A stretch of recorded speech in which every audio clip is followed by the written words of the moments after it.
everybody! In this video I'm going to be showing you how I made Simplicity 8461. Now a couple of years ago I did kind of a mock-up video of this pattern, but it wasn't really a great mock-up. But I'd had this fabric in my stash for a very long time and I knew I wanted to make a skirt suit out of it, kind of a 1940s or 1950s style. And I finally decided that I just wanted to get this fabric out of my fabric storage and put it into my clothes storage. So I have the smaller size set of this pattern. I'm about a pattern size 20 right now, so I did have to grade this up a little bit. And I'm pretty happy with how this turned out. I'm glad that I just sat down and made myself do this. So if you're interested in seeing how I made this, then go ahead and keep on watching. Alright, so in the strangest turn of events, I am currently on a manic productive upswing and would really like to get some work done. And I also currently have the plague. So I'm going to take this opportunity to work on some projects that I've been really wanting to do for a while. I like to watch YouTube while I'm eating snacks and eating lunch and eating dinner and stuff, and I just saw a video, and I don't remember this lady's name because this is the first video that I've ever seen of her, but I'll put some information on the screen right now. And she was basically talking about, she was kind of busting like myths about like sewing for plus size people and sewing as a plus size person. And it's a really good video and I thoroughly enjoyed it, and I'll leave a link below. But one of the points that she made was about how you shouldn't wait until you lose weight or you feel like you deserve to wear a special fabric or make that special project you've been wanting to make for a while, and how you are still just as worthy to make and wear that now as you would be if you were to lose weight. And she brought up the point that yeah, you may in the future lose weight and you may like how you look and want to look like that, but you still need clothes now. So I have had this stretch something beige pinstripe fabric in my stash for like 5 or 6 years now. And I've always wanted to turn it into like a 1940s kind of tailored suit. So today is the day. I'm finally going to do it. The pattern that I'm going to be using today is this one, which is Simplicity 8461. I do have a video where I kind of talked about a mock-up that I made of the jacket. I'm just going to wing it. Because you know what? I feel like going for it. I'm just gonna go for it. We're just gonna see what happens. I've done it once, so I'm hoping somewhere deep in the recesses of my brain, my muscle memory is gonna come through. So yeah, first things first, I'm gonna get all of my fabric cut out, and then I'll check in. So already this fabric is super, super weird because I have it folded like it's supposed to, you know, with the two selvage edges together. But it doesn't stretch this way. It stretches this way, which when I put like the skirt pieces on, it's supposed to go like that way, which means I'm gonna get a whole lot of like vertical stretch, but almost no like horizontal stretch, which is super weird. So to be completely honest, what I think I'm gonna do is I think I'm gonna open this up and I'm just gonna cut out the pieces as I need to. I knew I was gonna have to do that for a couple of pieces, like I think the center front of the skirt and probably the center back of the bodice or the jacket. And the reason for that is I want the pinstripes to match up nicely. And the easiest way to do that is to, instead of like trying to fold everything perfectly, is just to cut the two pieces individually. These stripes are also exactly 1 centimeter apart. It's not imperial, it's the metric system. So that's gonna be interesting when it comes to figuring out like seam allowance and stuff to try to make everything match up. But yeah, I think I'm just gonna open this up and see what happens. This is way more than I signed on for, but I'm already committed. So I got all of my suit pieces cut out. I went with VUB that doesn't have the cuffs. So now I am going to mull over what I would like to do for my lining because this is going to need to be lined. I'm also anticipating making some changes to the skirt. This skirt isn't particularly like massively flared at the bottom, but I'm looking for more like a pencil skirt, so I may wind up nipping the end of the skirt in. We shall see. All right, so it's been a couple of weeks. COVID kicked my ass, so I'm very thankful that I got the vaccine when I did, because I don't want to imagine what it would have been like if I was not vaccinated, but I'm mostly better, still coughing, but I made it through relatively unscathed, so I'm very happy, very lucky, very thankful, but now I can get back to work on this. So yesterday was my first day that I was cleared. I was done with my quarantine and I could go out in public again. So I went and I picked up 3 yards of this.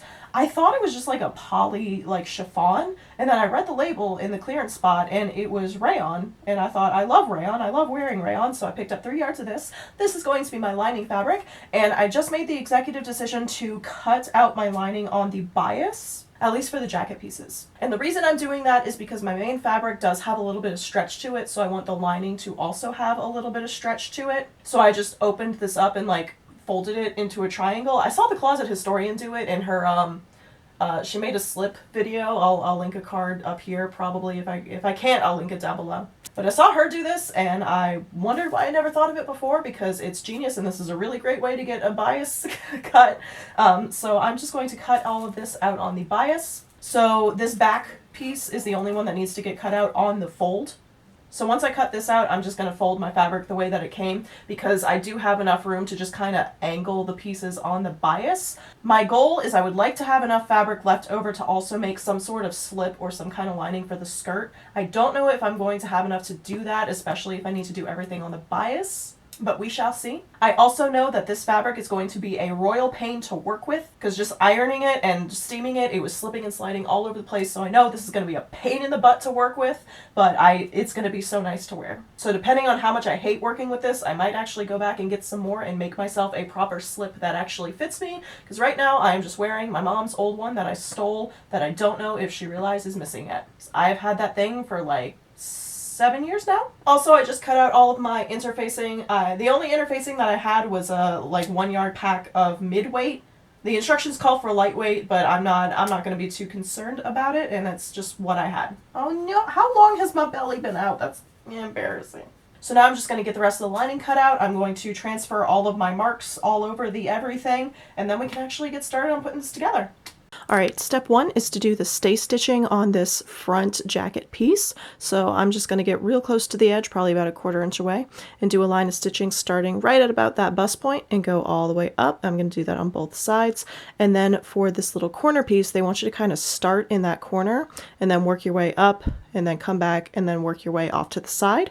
Then once I have that done, I'm going to do all of my darts. I'm also going to really take my time and really line things up with these darts, because if I did everything correctly when I was measuring and when I was laying out everything, in theory, all of my darts should disappear into one of the pinstripes, so that top should line up perfectly with everything. So I'm really going to take my time with these darts to try to make everything perfect. I'm probably also going to take my ruler and trace out exactly where I'm supposed to sew so that they come out absolutely perfect. But I'm going to work on the stay stitching first. So here are all of my darts. So I'm about to take these over to my iron and give them all a good press. These are going to get pressed downwards.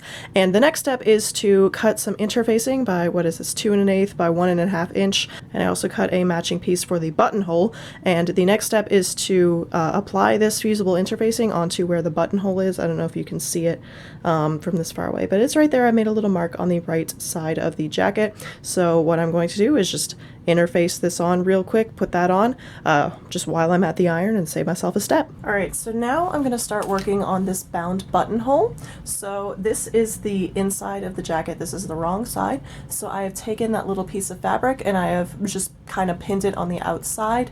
Now if you're working with fabric that has a right and a wrong side, make sure that these are right sides together. So on this side, you want right sides together.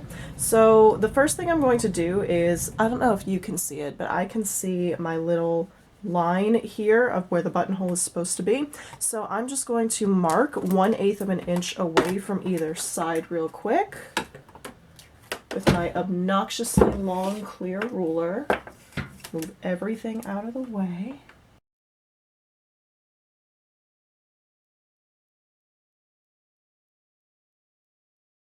Also, just for fun, I'm going to do 1/8 on either side that way to basically make a rectangle. Now, before I do bound buttonholes, I like to have a moment with myself where I admit to myself and I accept the fact that I am not good at bound buttonholes. I try to practice as often as I can, but they don't always work out, and usually it's because of the fabric choice of what I'm working with. As an example, this one has a lot of stretch to it, so I really don't know how this buttonhole will turn out. So I'm just making peace with the fact that there's probably a very high chance that I'm going to wind up finding a very big, obnoxious decorative button and just getting one that is so big that it completely covers up all of what I just did. So the directions have you do this from the right side. I'm going to do this from the wrong side just because this is where I can see this little buttonhole. I'd have to retransfer all of my markings if I wanted to do on this side, so I'm just making it a little easier for myself. So what I'm going to do now is I'm going to turn my stitch length to a very, very, very teeny tiny little stitch, teeny tiny little stitch, small as it can go, and I'm going to stitch along this rectangle. All right, so now I have my little rectangle sewn. This is it from the right side. You can't really see it, and that is the point. So now what we're going to do is we're going to cut along this line until we get to 1/4 inch from the ends. Just a good measure. I'm going to do it exactly the way they want me to. I'm going to measure everything out and everything. This ruler is so old, I can barely see any of the lines. I think I have had this ruler since high school?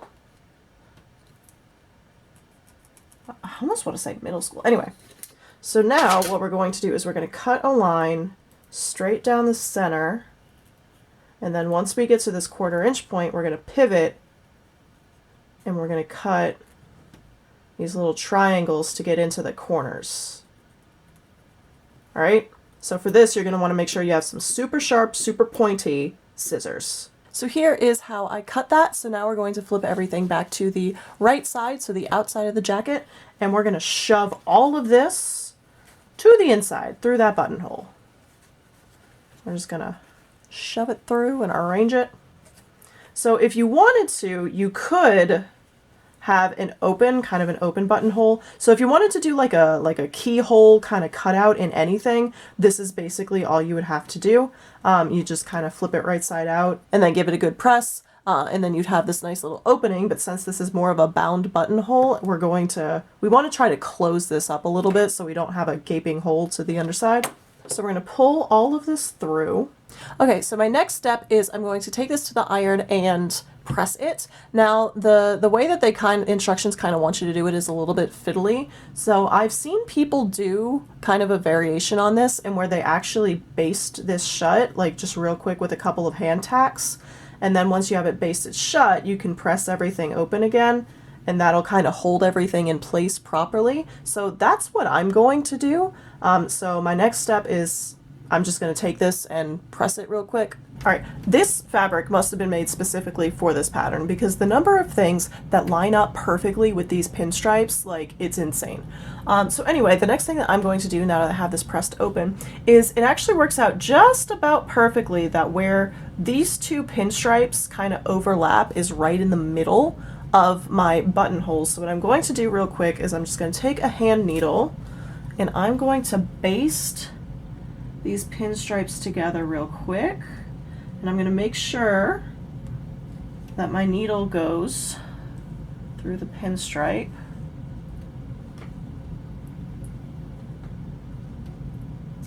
On both pieces of fabric.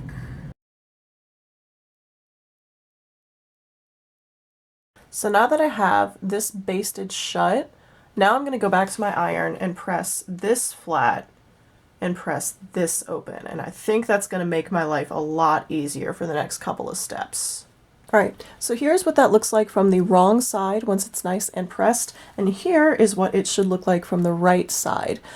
So I don't want to jinx myself, so I'm knocking on wood. I think this is the neatest bound buttonhole I have done yet. So hopefully I don't mess up the next part so that I can, keep saying that.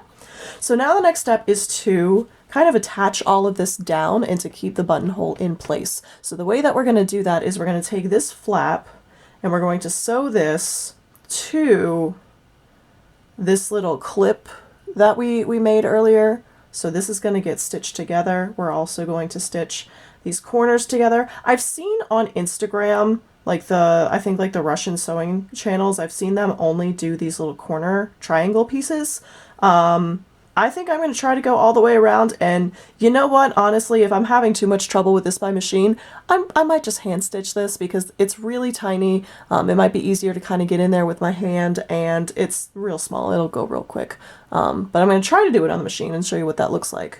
So here is what that should look like. I don't know if you're going to be able to see the two lines of stitching, but if I come and do this on the other side. So here is your flap. So I'm going to kind of turn this over. I'm going to basically unfold the pressing that I just did. And I'm going to stitch down this cut flap to my seam allowance. We're basically understitching this, and I have my tiny seam stitch length still on.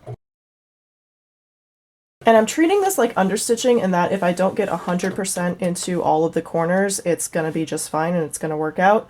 I'm also going to be real careful not to catch like the body of the jacket in that stitch line. So now I'm going to do the sides with these little corner triangle pieces. So I'm going to arrange everything. And this is a little bit easier to sew down.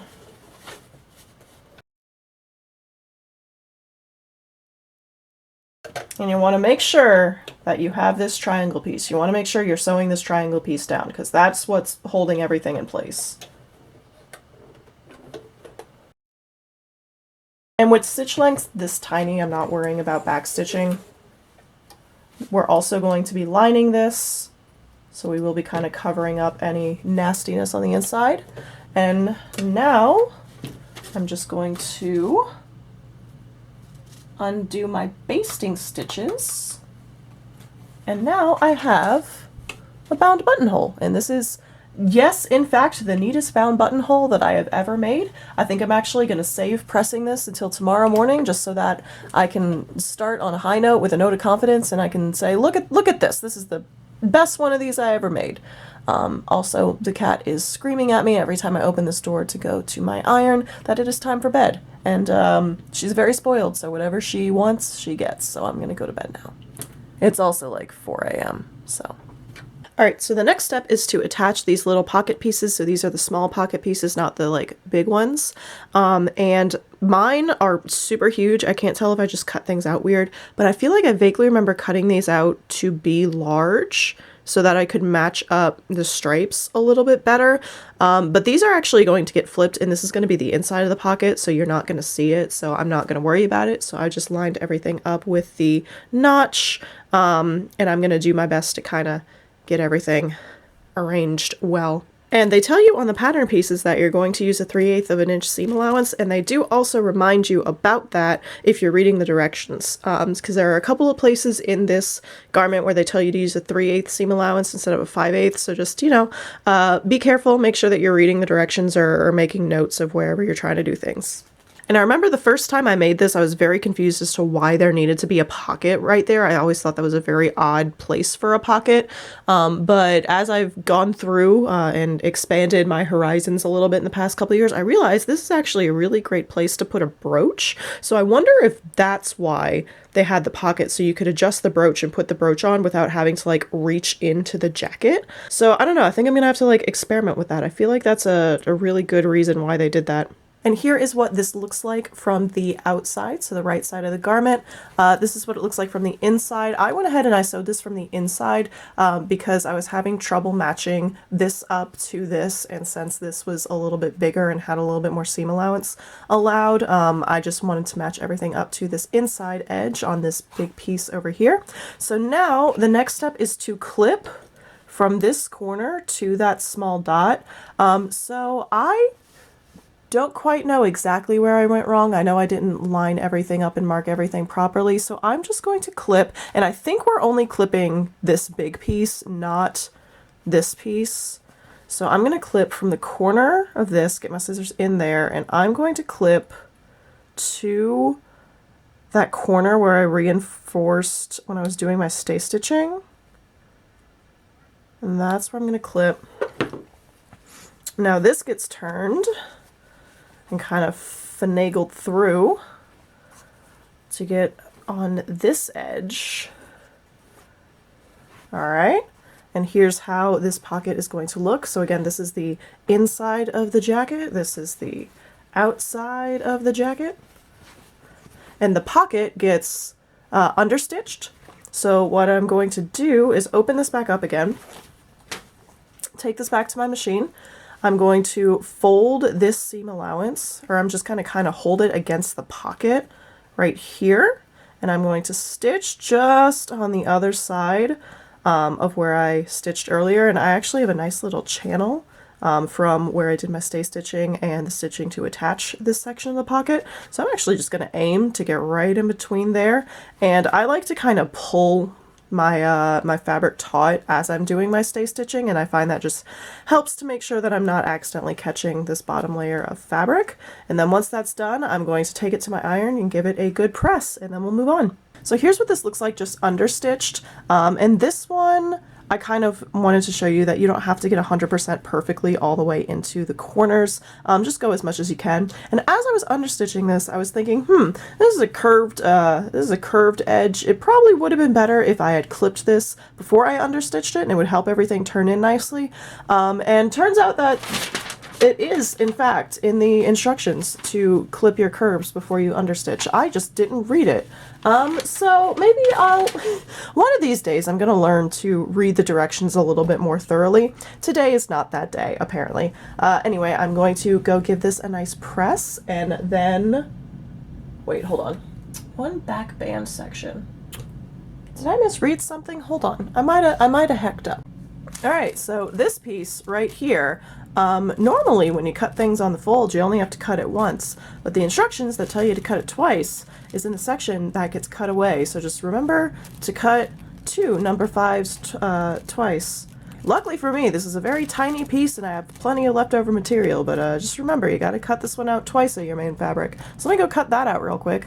I went ahead and I cut myself my extra piece, so I'm going to attach that and sew that on, just so I can press it while I'm pressing this, you know, save myself a trip to the iron. And I noticed that when I was flipping this to the inside, I noticed that I was having a little bit of trouble and a little bit of bunching up in this corner right here. So what I did to fix that was I opened this back up, and instead of clipping to where, I don't know if you're going to be able to see it, but instead of clipping to where I reinforced that corner when I did the stay stitching earlier, I'd clipped to where I actually sewed, which was a little bit further down. So I just clipped there, and then that allowed me to flip it, and now it looks nice and neat. So I might have to go in there with a hand needle when I get close to the end and just kind of tack everything down to make sure it doesn't come apart. But that is how I fixed that. So now I am going to attach the one that has not been interfaced to here. Now, luckily I don't have a right side or a wrong side of this fabric, so I just got to make sure I stay consistent. So I'm just going to sew this along here and attach it, and then press that open. All right, so the next step is to put on these little pieces up here, the kind of back of the pocket. Now, I was really hoping that these would line up with the stripes, but when I was cutting these out, the grain line was slightly different. So the grain line was kind of going more this way and then that way, but they line up pretty darn close, and I'm pretty proud of that, to be honest. So now we are going to sew from circle to circle all along the curved edge of this. I'm probably going to flip my pins and sew from underneath, just so that I can make sure that I get as close to this little cut edge as possible. Also, this piece says that it calls for a 3/8 of an inch seam allowance, so I'm just going to do a 3/8 of an inch seam allowance. I wasn't sure how big of a seam allowance to do on those like shoulder pieces, attaching piece 5 to the front of the coat. So I just did 3/8 of an inch, and then if I have to go back and take it in that extra, you know, 1/4 inch, I just have to do it. So I'm not too worried about it. All right, so here is what that looks like when it's done. So here we have the pocket, like right here. It goes down. It's a decent sized pocket, you know, not phone size, but you know, this is what, from the 40s? They didn't have cell phones back then. So the next step was to baste this pocket and to kind of baste in this armhole. And that was really just to kind of make sure that the pocket stays where it's supposed to as you do the next couple of steps. So the next step is to do all of the darts on the back section, and also to do a whole bunch of stay stitching. And then we're going to attach everything at the shoulders and then at the sides. All of that's relatively straightforward, so I'm just going to knock that out real quick. Can we just take a moment and appreciate how well my stripes lined up on my shoulders? Like, I did not cut these shoulders with the intention of lining up the stripes, and the same thing on one of my sides. One of them didn't line up perfectly. I think this one is the one that didn't line up too well, but I'm still not brokenhearted by it. This one also lined up really well over here.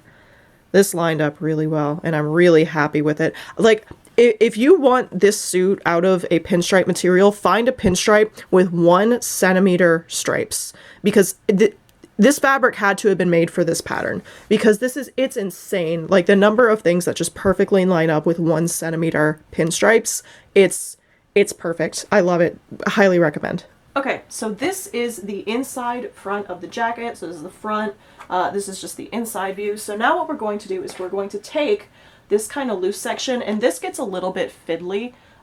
So if you need to kind of make things work, you can just make it work. So now we pin.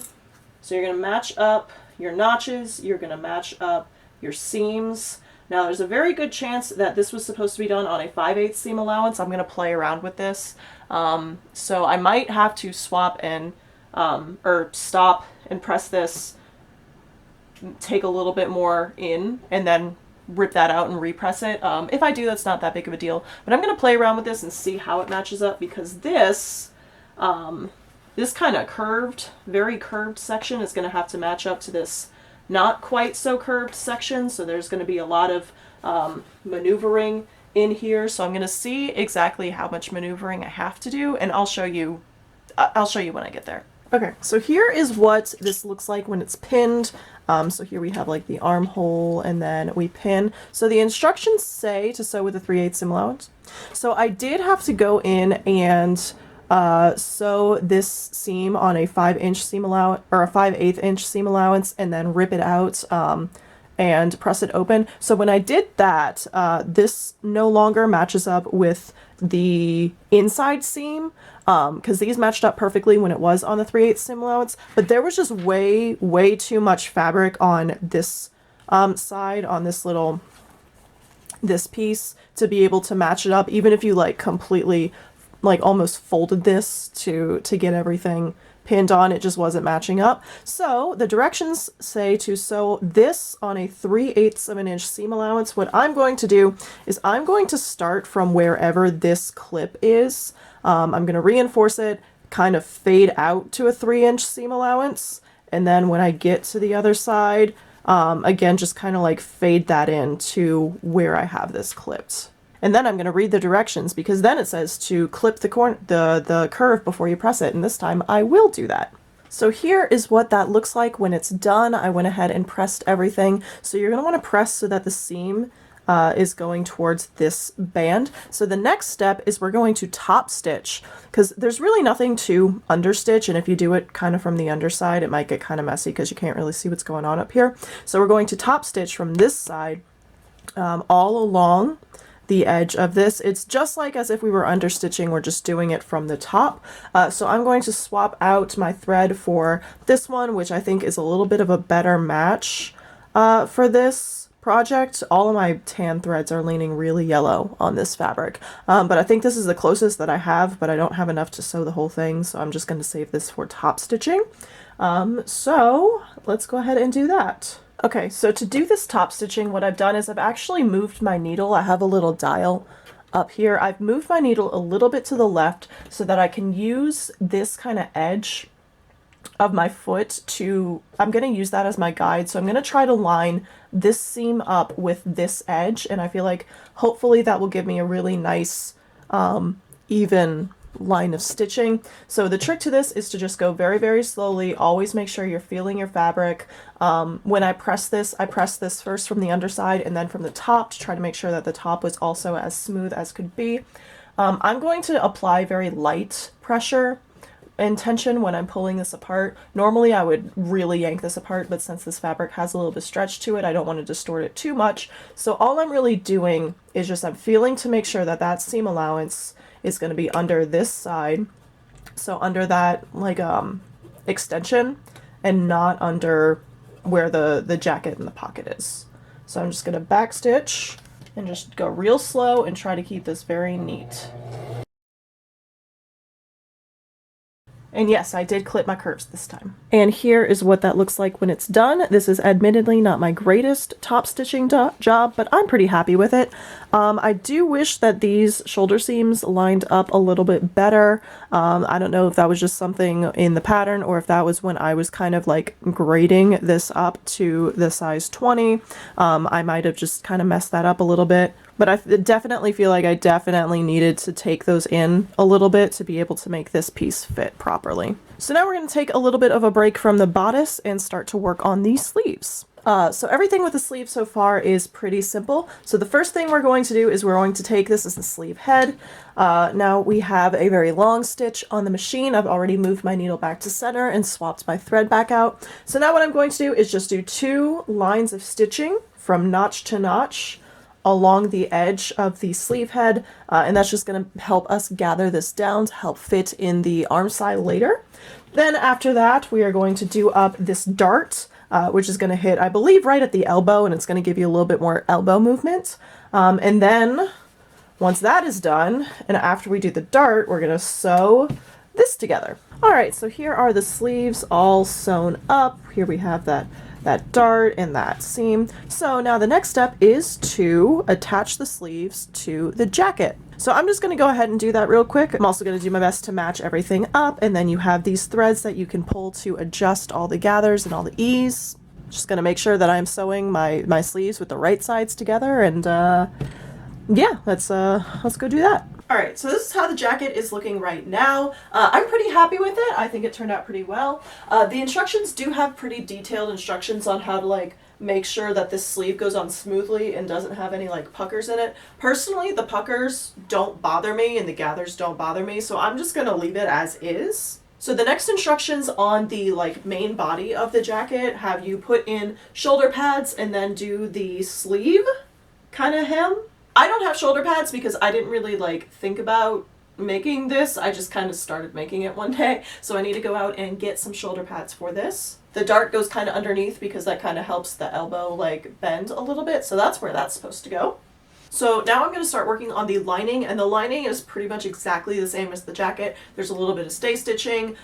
You do all of your darts up. You do sew everything together like you're making the jacket. It's super simple, so I'm not going to go into it. I'm also probably going to say a lot of really, really, really bad words while I'm working on it because I can just tell. I can tell that this lining is going to be a pain in the ass to work with. It's going to feel so nice, but it's going to be such a pain. Okay, so I went ahead and I got the lining done. So now I went to the store and I got myself some shoulder pads, but they only had 1 inch and 1/2 inch. And I couldn't decide which one I wanted, so I just got both, and I'm still not sure which one I want. So I have the 1 inch ones in right now, and I feel like it's helping me a little bit more proportionally by balancing me out a little bit on top. These are very loud, like I can hear the shoulder pads as I'm kind of moving around, which is not ideal. Why I'm taking this little clip because I need to look and see which ones I like better. So these are the 1 inch. Here's what they look like from the front. Here's what they look like from the back. And I'm glad I waited until I did the shoulder pads part to decide how long I wanted to do the sleeves, because earlier I had the 1 inch on this side and the 1/2 inch on this side, and the sleeve lengths were different by about 1/2 inch. So depending on which one I did, it would make the sleeve lengths change. I don't know, I feel like these 1 inch are like a little bit more accurate to the 40s, but at the same time it makes me feel very like costumey. And I don't know, realistically speaking, how often I would wear this if it was shaped like this. Because I feel like if I had the shoulder pads like this, I would have to do like a wet set, like pin curler hair. Because it won't look right with my hair, you know, even like up in a French twist or something. It's not going to look right unless my head is physically a little bit bigger. Because for some strange reason, I have a relatively small head. Don't quite know how that worked out. Alright, let me get the 1/2 inch right now and take a look at that. And here it is with the 1/2 inch. I feel like I like this a little bit better. I feel like it looks a little bit more proportional to me. I feel like it looks better on my frame. I will say that because it's not sticking up so much, it's making the sleeves look a little weird, so I almost feel like I need to extend the shoulder pad into the sleeve a little bit. So I'm going to play around with that and see how I like that and if I like that better. This is also sitting really weird. I wonder if the pockets do weird things as I move around, and I'm not sure that I like it. And here it is with the shoulder pads extending out into the sleeves a little bit. I love how this one looks. I think this is what I'm going to do. I'm going to do my best to try to make this one match this one. I think this one's just kind of like sticking out a little bit further. Everything, it is kind of like dimpling a little weird, but I think it's just because the pin's holding it on. So I think I decided that this is what I'm going to do. I'm going to sew both of them in like this. Hopefully this pocket situation stops being weird. I'm not quite sure what's up with that. So I think what I'm going to do is get these shoulder pads installed here, and then I think, no, then I have to do the sleeves. Then I'm going to come back and do the sleeves. Alright, shoulder pads are tacked in. I really like them. I like how this looks. This sleeve looks a little weird because it's just gathered a little bit more than this one is. I decided I don't care enough to redo it. So now what I'm going to do is I'm going to kind of set my sleeve length, and I'm going to honestly probably trim it down because these have been fraying a lot. Probably trim these down a little bit before I take them over to my iron and give them a really good press. Alright, so it's hard to tell, but this is the edge of a sleeve. So basically what I did was I just got in the mirror and kept pinning and pinning and pinning until I got the edge to hit where I wanted it to. I kind of just Googled like where sleeves should hit, jacket sleeves should hit. And for menswear, it's supposed to hit like right where that crease kind of happens. I wanted to keep mine a little bit longer because I like to have options to cover this up, and sometimes if my sleeves are too short, he kind of sticks his little face through. So I marked where I wanted the sleeves to hit. I gave everything a really good press, and then I just trimmed everything down to about 1.5 inches. I just thought that would be a good amount in case I needed to make these longer later, or if I wanted to. So I still would be able to take this apart and roll it up 1/2 inch and add another inch to it if I would like. So now what I'm going to do is I'm actually going to pink these edges real quick with my pinking shears, just because this fabric frays a lot more than I thought it was going to. So I'm just going to pink these, and then I'm going to do a quick little catch stitch or kind of like a cross stitch on the inside, and then this part of the jacket will be done. And I think the next thing we do would be to install the lining. So if you're not familiar with a catch stitch, I'll demonstrate real quick to the best of my ability. So you can kind of think of it as a cross stitch. So since I am right-handed, I like to push my needle from right to left because that's what makes sense to me. So since I'm pushing my needle from right to left, I'm working as a whole from left to right. So I've already done a couple of stitches. So I'm going to take a nice big stitch on the like the hem part, the underside part, and I'm just making sure that I'm only going through this flap right here. So I'm taking my needle from right to left, and now I'm going to come up here onto the outer edge. And the trick here is that you only want to pick up 1, maybe 2 threads. So you want to get real close to it and just pick up a tiny little stitch. Pull through and then come back and come back onto your hem, and you're just going to alternate, and you're going to make essentially little X's all over. And what that does, and I'll show you on the one that I've done, is that it allows you to secure this hem down, and since it's crossing, it gives you a little bit of a stretch, a little bit of flexibility. Not a whole lot, but it does give you a little, but it makes the seam almost invisible from the right side. You really only see just a couple little divots across, and it doesn't look like one big seam. So that is how you do a little catch stitch. So here's the jacket with the sleeves all nice and hemmed. The next step is to assemble the facing pieces and to make the one long strip out of that. And then I think the next step is to assemble everything together with the lining. So now the next step is to attach the facing pieces to the lining. So you're just going to do that on the outer edge, and you're going to do the facing on this outer edge. So this is the edge with all the notches on it. And they say to do this to within 3 inches of the edge. I'm going to just start and stop right on that 3-inch mark. And I'm going to do this with a 5/8 of an inch seam allowance. So now that I have the facing attached to the lining, now what we're going to do is we're going to attach this other edge of the facing to the jacket. So we're going to match up all of the notches and all of the shoulder seams and everything. And we're going to sew along this inner edge of the jacket all the way down. And we're going to stop, or we're going to pivot and cut across exactly 1.5 inches up from the bottom of the jacket. So about 1.5 inches up, we're going to go straight across, then we're going to pivot up and sew all along the length of the jacket until we get to the other side, and then stop here and then pivot straight across. And then once we're done with that, we're going to clip all the curves, and then we're going to understitch this as close as we can. Alright, so I'm working on the jacket now. So I did my same little catch stitch or cross stitch on the inside for this hem, and now I am securing the lining. So the goal of the lining is we don't want the lining to be so short that it pulls the jacket. We want the lining to kind of fall to the jacket. So the way that the instructions have you do the lining is that they tell you to press the like the edge of the lining under by 1/2 inch and then secure it 1 inch above the bottom of the jacket. And what that's going to do is that's going to create a little bit of extra material here, and it's going to kind of blouse over that seam. So instead of doing a slip stitch like they wanted me to in the instructions, I'm sure there's a proper name for it. I kind of refer to it as like the ladder stitch. I don't think that's the right name for it, but every now and then it goes viral on like Facebook and Instagram and stuff, where it's basically like a running stitch where you go like on one level and then you go straight up and across and straight down and across, and when you pull it, it gives basically just a really nice running stitch. So I'm using that one because hopefully it'll give me more of a flat seam instead of having a little bit of a lip to it like a slip stitch would. And that'll help all of this lay nice and flat when it does blouse down. I was having a little bit of issue on this side where I have, for some reason, just a ridiculous amount of extra material left over. It was overlapping by about this much on this side, where on this side it was only overlapping by about that much. So I'm not quite sure what's going on over here, so I'm just going to get as much of this sewn down as I can. And then if I have to undo just like a couple of inches of stitching on this side, then that's just fine.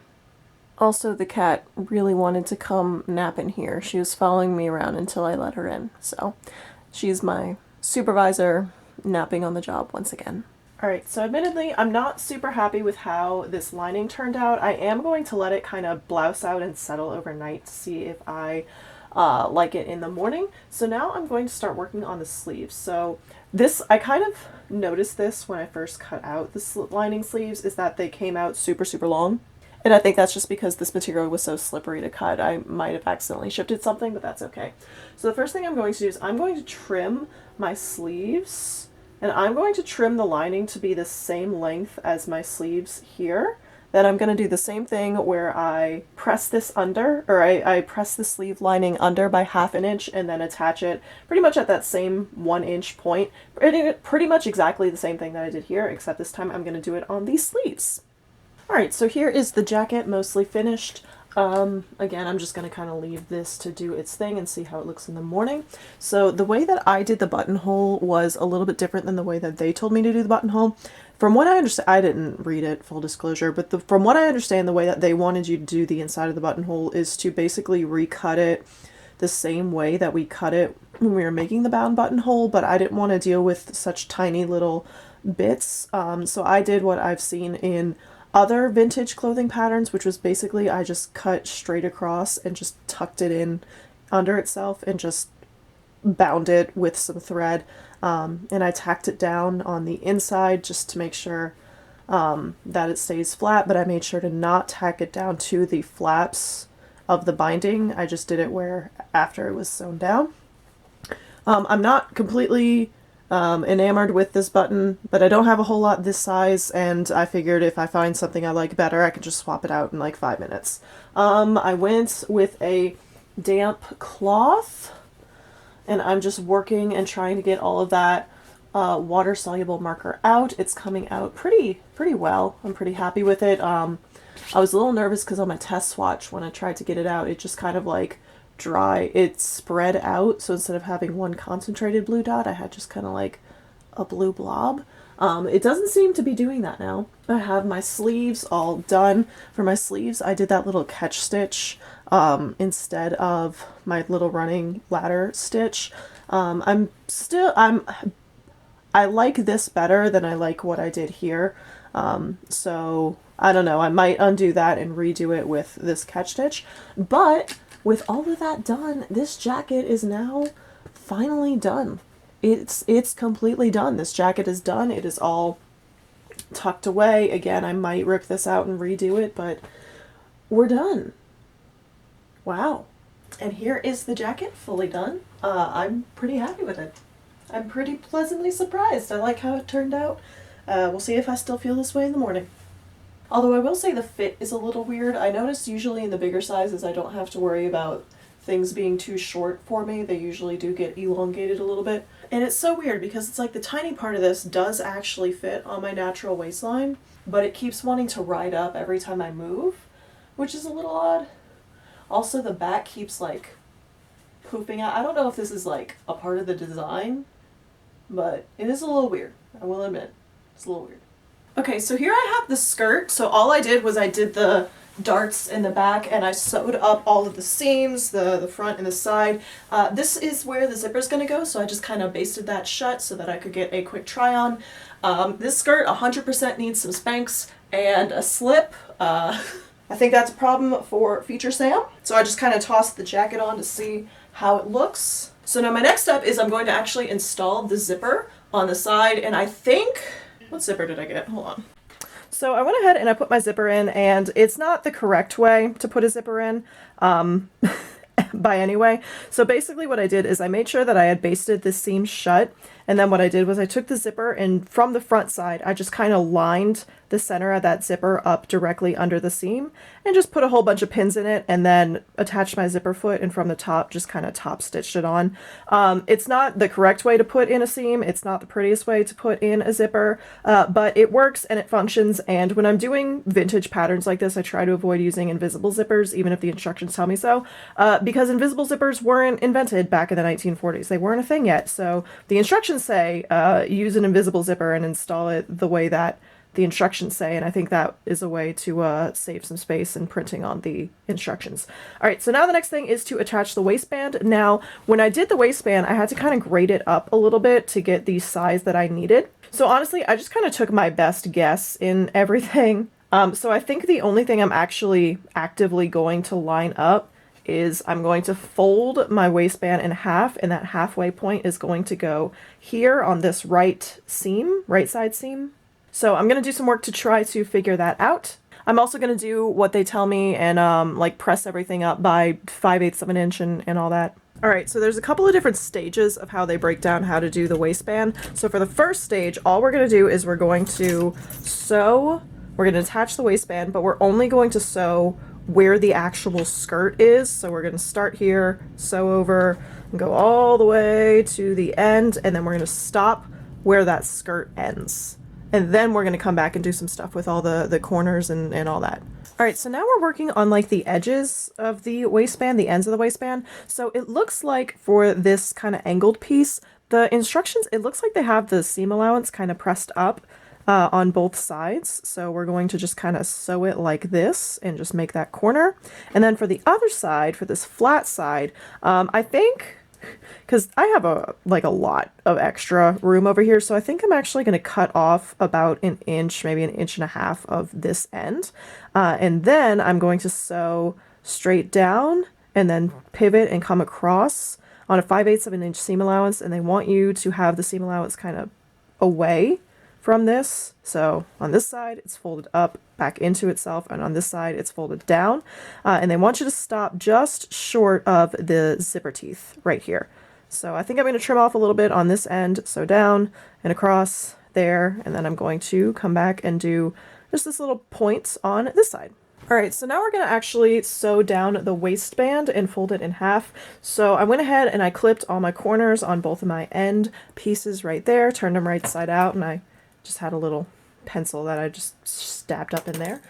So now what they want you to do is basically they want you to top stitch down this waistband from the outside. Honestly, if you wanted to do this by hand from the inside, you totally could, but they want you to do it top stitch from the outside, so I'm going to go ahead and do that. So they want you to line everything up on the inside, but pin from the outside, so that you could flip it and then sew from the outside.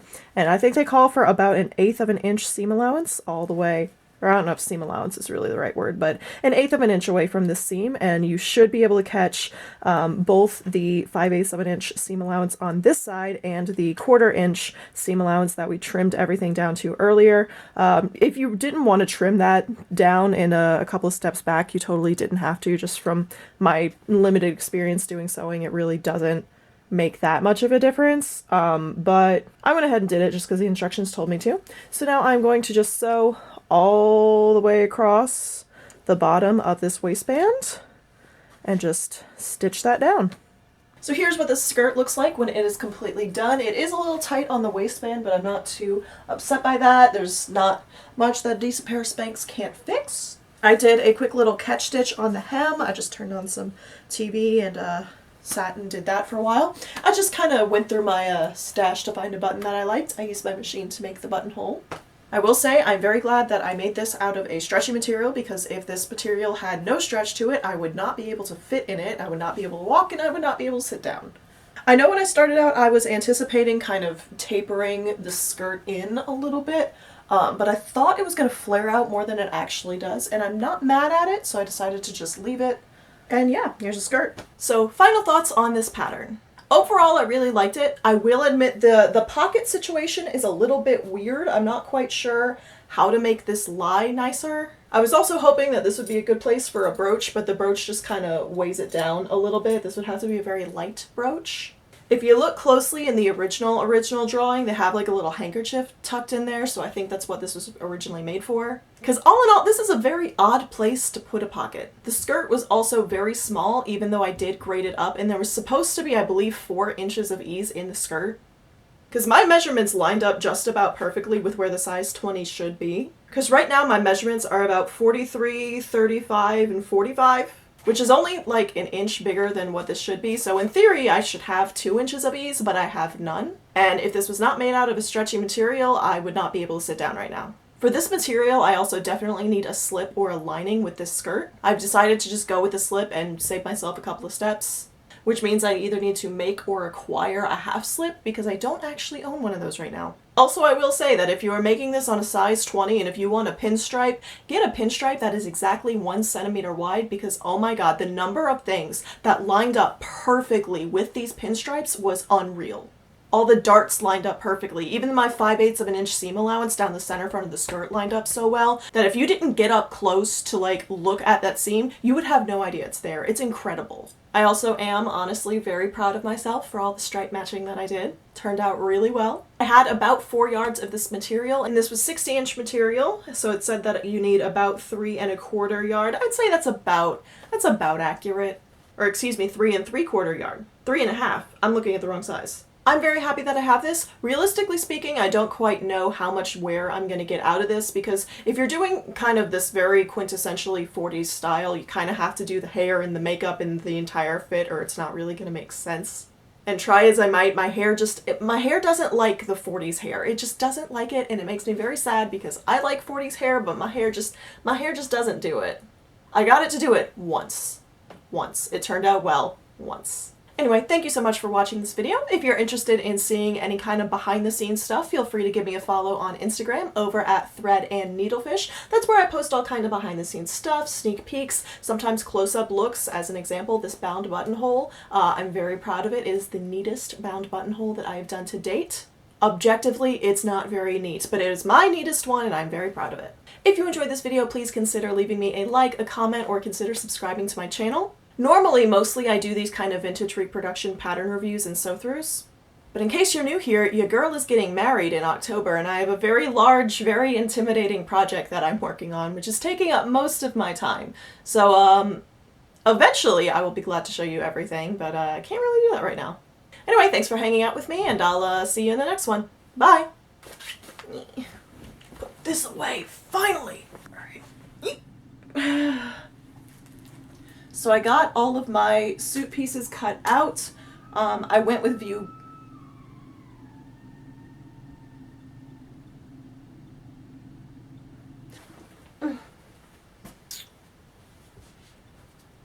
Oh god, I'm getting old.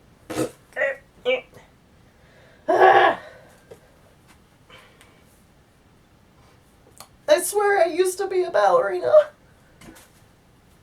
No, I can't even get off the floor. Alright, come on. Come on. Oh my goodness. Lils came to say hi. More specifically, she came to say, Mom, it's 3 a.m. It's time to go to bed. And I came to bother you. And to fall asleep on your couch until you come to the big bed. Until you go to bed. Normally she's not allowed in here because I've been working on my wedding dress. But every now and then she's just so cute. I'm gonna let her in to hang out. Yeah, I want to hang out. Okay, let's hang out. I know everything you're surrounded by looks like a toy, but I promise it's not. Can you at least try to behave yourself for me? No? Okay, at least you're honest.